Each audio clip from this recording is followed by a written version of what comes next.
গত ২ দিন আগে মিতাদি আমাদের সবাইকে ফোন করে জানালো যে মিতাদির বাড়িতে কালী পুজো হচ্ছে এবং এই পুজোটা হঠাৎ করেই ঠিক হলো এবং আমাদের সবাইকে সেখানে যেতে হবে। তো ছেলে স্কুল থেকে ফিরলো, তারপর মা ছেলে রেডি হয়ে বেরিয়ে পড়লাম। আমি আর ছেলে ঘর থেকে হাঁটতে হাঁটতে জিতপুর মোড় এলাম। তো এখানে এসে বাস স্ট্যান্ডে দাঁড়িয়ে আছি। আমি আসার আগেই চম্পা উস্মিতা চলে এসেছে, এখন বাকিদের আসার অপেক্ষায়। ওই যে ওরা এসেও পড়েছে। সামনে টোটোটাতে আছে বাচ্চাগুলো আর পেছনে টোটোটাতে আছে মাগুলো। ওরা সবাই যে টোটো দুটোই আসলো সেই টোটো দুটো এখানে ছেড়ে দেওয়া হলো, কারণ এখান থেকে আমাদের কিছু কেনাকাটা করতে হবে। আমাদের প্রয়োজনীয় জিনিসগুলো কেনা হয়ে গেছে, এখন আবারও আমরা টোটো ধরবো। এখন মিতাদির বাড়ি যাবার জন্য আমরা আবারও দুটো টোটো করে নিলাম। একটা টোটোতে আছি আমরা ৬ জন মা, আর সামনে টোটোটাতে আছে আমাদের বাচ্চাগুলো। আমি বসলাম টোটোর সামনের সিটে আর ওরা বসলো পিছনে। তো দেখো আমরা এখন মিতাদির বাড়িতে পৌঁছেও গেছি। টোটো থেকে নেমে খুব ছোট্ট একটা গলি আছে, তো সেই গলিটুকু এখন হেঁটে যাচ্ছি।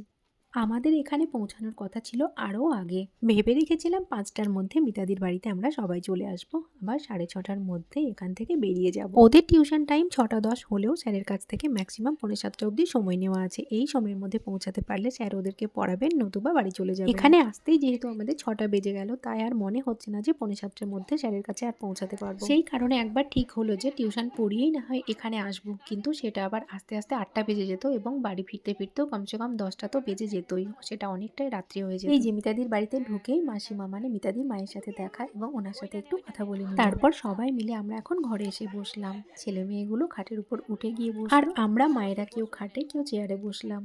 আসার পরপরই মিতাদি আমাদের সবাইকে প্রসাদ দিয়ে দিয়েছে। এখানে আছে ফল, মিষ্টি, লুচি এসবেরই প্রসাদ। ছেলে মেয়েগুলো প্রসাদ হাতে করে ছাদে উঠে পড়েছিল, তো ওখানে হট্টগোল করায় ওদেরকে আবার ডেকে নিচে নামানো হলো। প্রসাদ খাওয়া হয়ে গেলে আমরা সবাই মিতাদির বাড়িটা একটু ঘুরে ঘুরে দেখছিলাম। এই যে দেখো এখানেই মায়ের পুজো হয়েছে, মায়ের প্রতিমা তো বিসর্জন হয়ে গেছে। এখানে আসন এবং ঘরটা আছে, সেখানে আমরা সবাই প্রণাম করলাম। তারপর মিতাদি আমাদের সবাইকে নিয়ে গেল মিতাদির শাশুড়ি মা ও মেজো জায়ের বাড়িতে।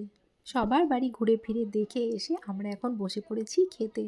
আমরা মোট ১২ জন আছি, তো সবাই একবারেই বসে পড়েছি। এই যে দেখো চলে এসেছে এখন মহাপ্রসাদ খিচুড়ি, আর এই খিচুড়ির সাথে আছে পাঁচমিশেলি একটা সবজি, সাথে আছে চাটনি, পায়েস আর রসগোল্লা। খিচুড়ি, সবজি, চাটনি প্রত্যেকটা রান্নায় কিন্তু খুব সুস্বাদু হয়েছিল। আমার টেবিলে বসেছি আমি, মানসী আর চম্পা। আমার পিছনে আছে পুষ্মিতা, মানালি আর স্নেহা।